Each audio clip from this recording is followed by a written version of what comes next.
Hello. Today I'm starting the first session of the series of 40 sessions on Sound Foundation for Babies. Now that your baby is about 1 year old or maybe earlier also and has got cochlear implant, after switch on, this is the first session, what you can do at home. In this we will discuss what do you expect the baby to listen to and how will you make listening mandatory, or by default the baby should start listening. What will you do for that? Also, what language the baby can understand at this stage, and what do you expect from the baby in speech and expression. Also, I will talk about a song to be used in the session and a storybook as an example to be used in the session, and what goals you should have and what activities you will use to achieve those goals. So, starting with the auditory goals, what do you expect the baby to listen to? See, the baby had not been listening so far and is not aware that there are sounds in the environment and the sounds have some meaning. Before even understanding the speech sounds, the baby doesn't even understand the non-speech sounds. So how will you create this sound awareness in the baby? I give you a specific example so that you can take some more examples like that according to your daily routine and your lifestyle. For example, you tell some family member or your spouse to knock at the door and wait till you open the door, and they have to knock at the door for 2-3 times with little interval in between. So when the first knock, you hear the first knock at the door, you point to your ear and you say, I heard that. From where that sound is coming? And you pretend searching for the sound. In the meantime, the second knock comes on the door, and then you say, let's see, I think somebody's at the door. You take the baby and you go to the door and you wait there till the third knocking you can hear. And then you say, there is somebody outside, let's see who's there. And you open the door. Then you see your spouse or your family member and you say, oh, Papa has come. Papa was knocking at the door. Come in, Papa. Hi. And then you talk very naturally and come in. Now, if you do this for 1 week, every day, once or twice a day, by the end of the week, the baby will understand the meaning and the association between the sound and the action. And the next time when you hear the knock at the door, you point to your ear. The baby will look at the door or go towards the door that her father has come. So this way you can have many more activities where you create sound awareness in the environment for the baby. Their next goal will be in receptive language. What do you expect the baby to understand? It's just some words and phrases at this stage. The baby should respond to the name by 1 year old, or it's already a lot of time has passed. The baby should respond to the name. So what you do is you don't use calling the name of the baby as a testing activity. You use it relatively as you use generally with everybody. How do we use each other's name? Whenever we have a message or we get the attention of the person. The same way you take the name of the baby and then give instructions or talk to the baby and play with the baby. The baby will get used to it. Slowly will understand the name. You can also make your other children or family members call the baby's name. And then you say, look who's calling you, Papa is calling you. So then Papa uses the name again, and baby understands that whenever this name comes, I have to respond. Right? Also, there are certain words like no, bye, hi, more, give me, like that. So these words the baby will understand when you are interacting with the child, playing with the baby, you are telling a story, you are singing a song, whatever you are doing, or daily routine activities like feeding the baby, changing the clothes, bathing the baby, all that. And during that time, this language will come again and again, meaningfully in different sentences and different phrases, and slowly that meaning will become clear to the baby. As far as expressive language is concerned, you don't expect the baby to speak words at this stage, of course, but the baby will start communicating. The communication will be through vocalization or pointing and grabbing and some way to show what the baby wants. Accept that and look for vocalization. Encourage the baby to do vocalization. So whenever baby wants something, suppose your baby points to the bubbles and you say, oh, you want to play with the bubbles? You want me to blow the bubbles? And then wait. Wait for the baby to vocalize. Baby vocalizes or doesn't vocalize, it doesn't matter. You go ahead, okay, let's blow the bubbles, and you pick up the bubbles. Coming to speech, again the expectation is only vocalization at this stage. Now first will come vocalization on demand, when you point to the ear and wait for the baby to vocalize.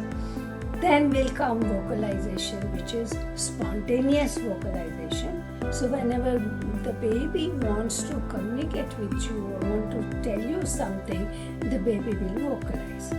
And then next, slowly the baby will start babbling. Now at this stage, your baby should move to babbling very quickly. So if the baby is not vocalizing or not babbling, then you have to do the babble play. In the babble play, you use some consonants and some vowels combination which don't have a particular meaning, but lot of repetition or speech sounds is given to the baby. For example, when you're playing bubbles, blowing bubbles, you can say bub bub bub bub bub bub. Let's blow bubbles. Bub bub bub bub bub bub bubbles. There it's going up up up up up up up up down. Pop. It's gone. So there is a lot of intonation in your voice, lot of changes, lot of up and down, using very simple words, combination of vowel and consonant, lot of waiting. All these are the listening strategies you are using for the baby to pay attention to, auditory attention to your sound and listen carefully. When the baby starts listening and you are giving a lot of input, the baby starts learning and responding to the language. Now let's think of the song you want to play with. You can have any song. You should sing a lot of songs in the first 1 month or 2 months after switch on, because this will make your suprasegmental and intonation very natural.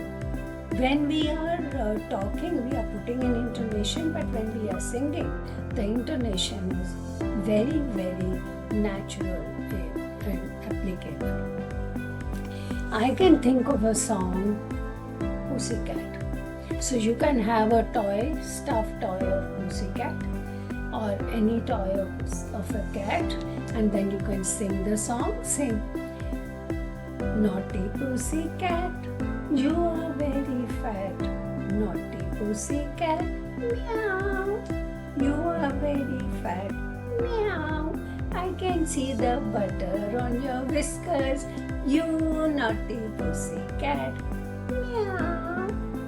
When you sing this song, you might have somebody with you. Again, you can have your other children or sibling of the baby, or your spouse or other caretaker, somebody. So when you're playing with the pussycat, you say, naughty pussycat, and you wait. And the person who's sitting with you in the session says, meow. So whenever you sing the song, you stop.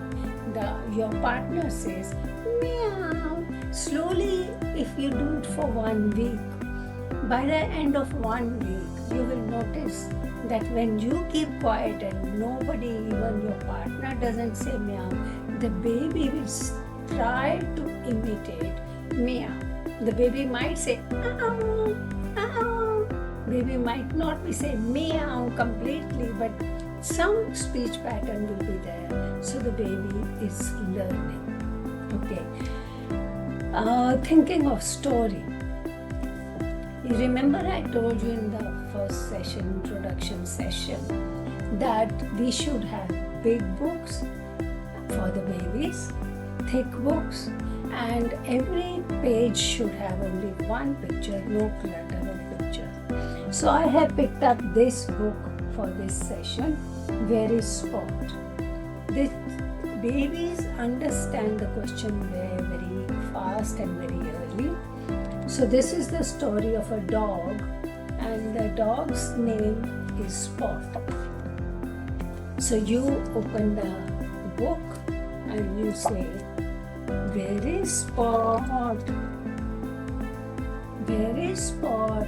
Naughty Spot. There. His dinner is there.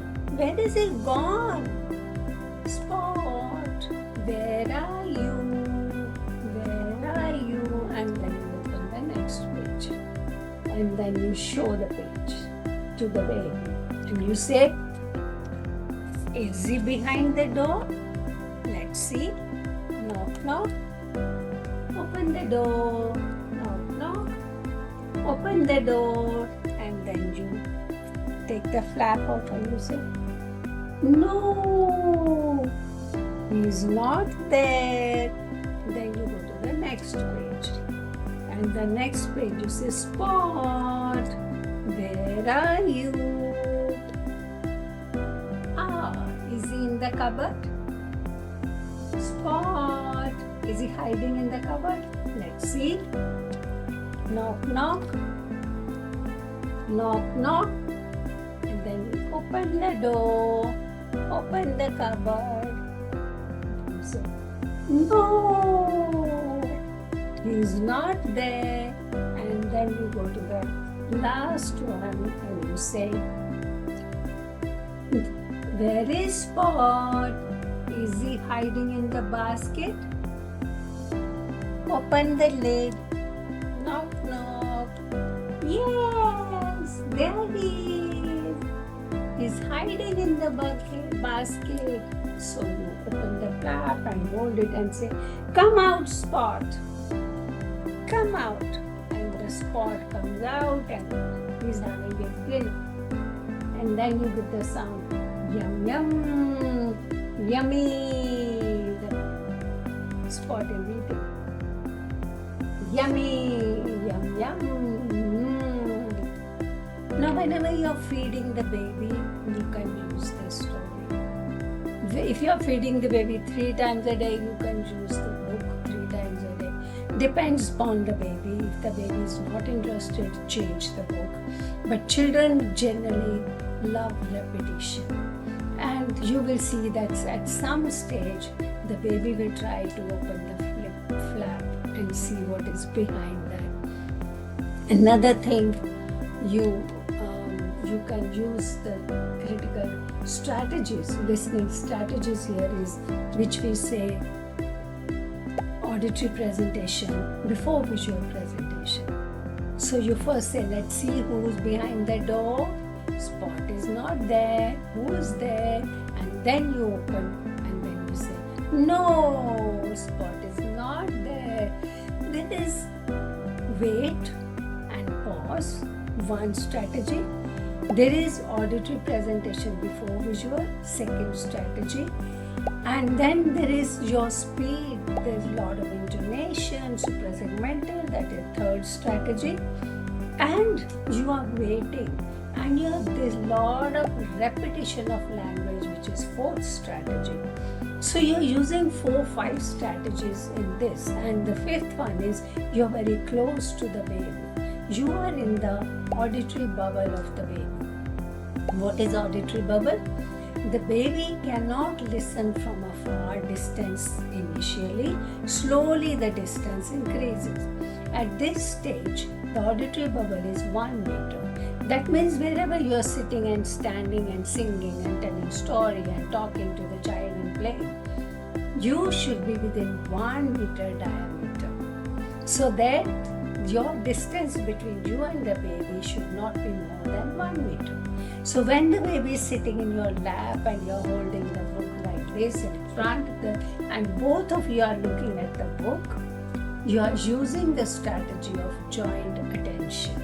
And you are very close to the microphone of the speech processor of baby. So you are in the auditory bubble. So you're using so many listening strategies in this activity. I'm not saying you should use only this book. You can use any book, pick up any book, but these are the strategies you should be using, which will make the baby listen and get auditory attention of the child. So we are going to draw auditory attention and increase auditory attention of the baby so that the baby listens and understands language and tries to speak. Okay? So next time I will go to the second session and different goals. So please try all this for 1 week at home and let me know if you need help.